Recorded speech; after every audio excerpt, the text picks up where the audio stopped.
Okay, so second lesson for ellipses is going to be graphing ellipses. Okay, so should be pretty easy after writing them yesterday because, writing them, you actually have to be able to pick out all the pieces and get them to throw them in the equation. Now you're being given the equation and you're just picking, H, K, A, and B out and then actually plotting the points. But you're also going to have to be able to pick out like what are the coordinates for the foci and the vertices and the covertices and all that kind of stuff. So, okay, we already have the horizontal and vertical forms. So we know when the bigger number is under the A, then it's vertical. And if the bigger number is under the X, then it's horizontal, right? A being the biggest, that's the vertices. Okay, so let's start with the basic. And just in case you're wondering, it does not matter that the second equation is written with Y first or X first. I know some people just absolutely cannot deal with having the Y be first in an equation. That's fine. You can write it with the X first. This is just in case you like writing it with the bigger number first. Remind yourself kind of that it's a vertical under the A.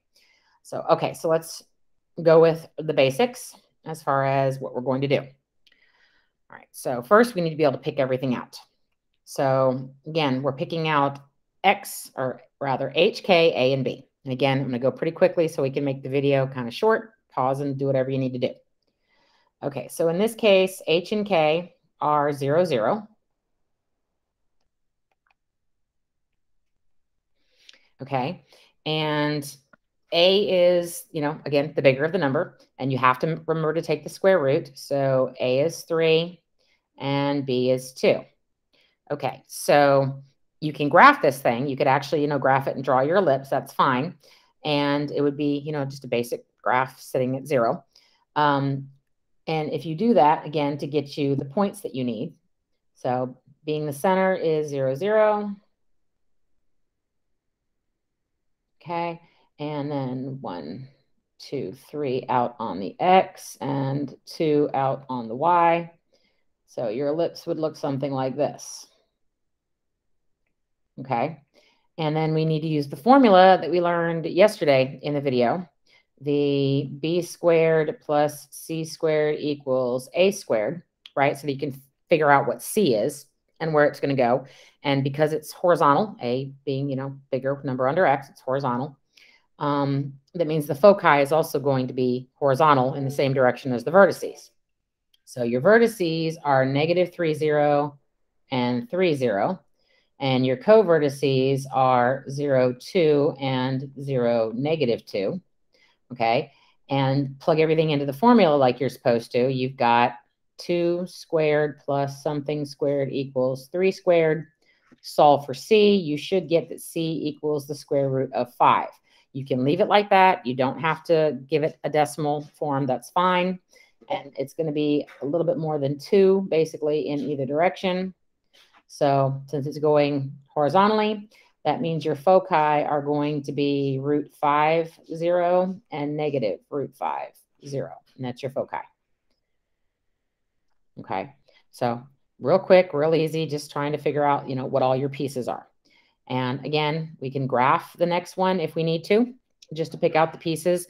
I said on Friday that I would show you the kind of more algebraic way for those people who prefer that. And that's fine. But for right now, we'll just go ahead and graph them and pick out the pieces. The center is really easy. The center is 0, 2. Remember that the X goes first, right? X goes first. So 0, 2. Oh, let's see if I can get this to fit. So 0, 2. 1, 2. Okay, and then I need to go 3 left and right from there.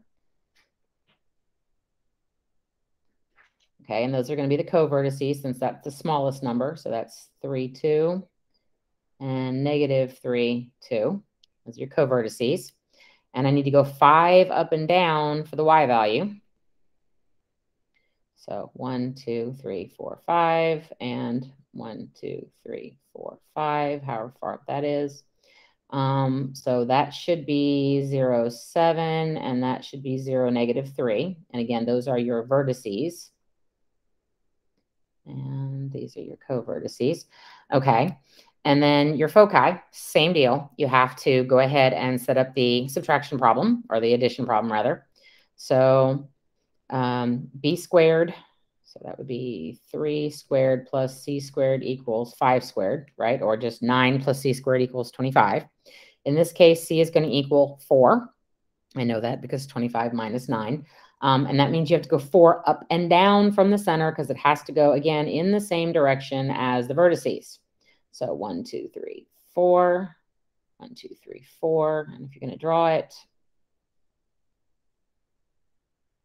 there's your ellipse. And your foci are 0, 6, and 0, -2. So again, graphing it kind of gives you that visual. I'll show you on Friday. There is an algebraic way. There's like formulas that we're actually going to talk about that you can use to get this. Okay, so let's try graphing one and then picking them out. And again, pause if you need to and go back over. All right, so let's go ahead and see what we've got. So that's the same one. We graph that. Okay, so let's graph this one now that we have a little bit more room. Okay, so my center is 3, 1. Remember, we got to change both sides, or both signs rather. Okay, so 3, 1. All right, and then this tells me I need to go 7 left and right from there.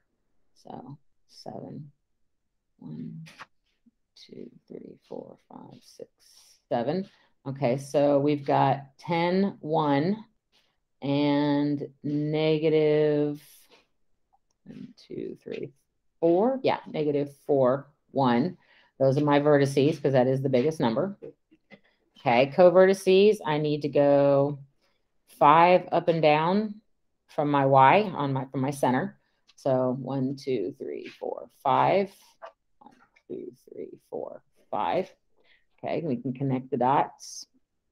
And again, it's probably going to look more like a football, but that's okay. It does not have to be completely curved. But your covertices are 3 and 6, and then 3 and -1, 2, 3, 4. 3, -4, and those are your covertices. And I don't mind if you graph it and then label them on the graph rather than write out, vertice, covertice with the words. It's fine. You just do it like I did where you label it. Okay, and then we have to find the foci. Okay, so again, b squared plus c squared equals a squared. So that means 25 plus c squared is going to equal 49. So that means c squared is going to equal 24. That means c equals the square root of 24. Now, here's the deal. We're not going to write it as a decimal. We're going to go ahead and simplify. So this is one of those ones where you got to remember how to simplify your roots. So the square root of 24, if you find the biggest perfect square that'll divide into it, remember that's 4 and 6. So that's 2√6. And that is normally how you are going to see it. You take the ACT, you're going to see it that way. You saw that on the worksheet yesterday where they gave you the foci as a root. That's just the way it works. Okay, so they have to go in the same direction as my vertices. So 2√6 would be what? About 4 or something. So 1, 2, 3, 4. I'm not even going to worry about where exactly it's going to be. 1, 2. I just know the square root of 24 is almost 25. So 1, 2, 3, 4, and a little bit more. That's fine. So now, how you do this from the graph is that we're going to have to give it an estimate. So we started at 3, right? And then we went 2√6 from that. So it actually gets written like this. So 3 plus 2√6, 1, and 3 minus 2√6, 1. So you don't have to worry about an exact point on the graph, but being able to actually calculate the foci is kind of important, okay? And again, this is why it's important to remember which is horizontal, which is vertical, so that you know where you're going from. And you're going from the x value in the center, because it's going out on the x-axis. So 3, and then plus or minus whatever your foci is, whatever your c value is, rather. Again, if you're still kind of struggling a little bit with it, don't worry. We're going to keep working it on Friday. If you turn in yesterday's paper, that's fine. If you turn in today's paper, that's fine. But we will work on it some more on Friday. It's okay. All right. So next one, or rather last one. Okay. So center is -3, 2. Again, don't forget to change your signs. -3, 2. This one is vertical. Since the y is the bigger number, I'm going to go up and down 5, 3, 4, 5. 1, 2, 3, 4, 5.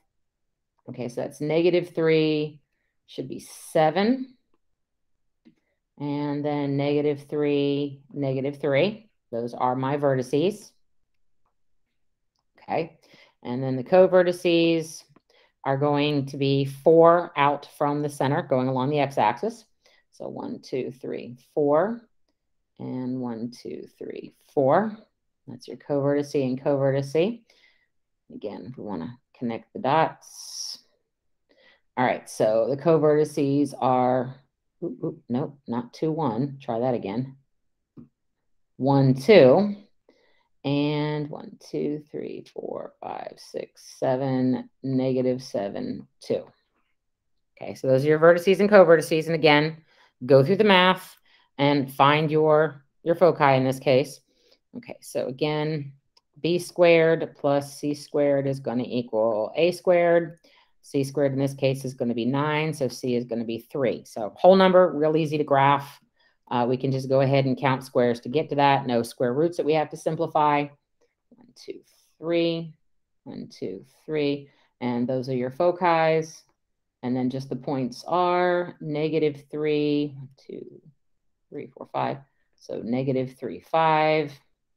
And -3, -1.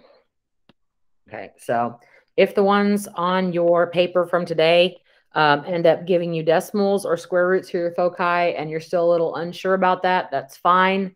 We'll work on it more on Friday, like I said. At least do the ones that are going to come out as whole numbers and ones that you can, deal with. Do your best. Y'all did really good yesterday. I was watching the camera. Everybody did pretty good. Just make sure it's getting done.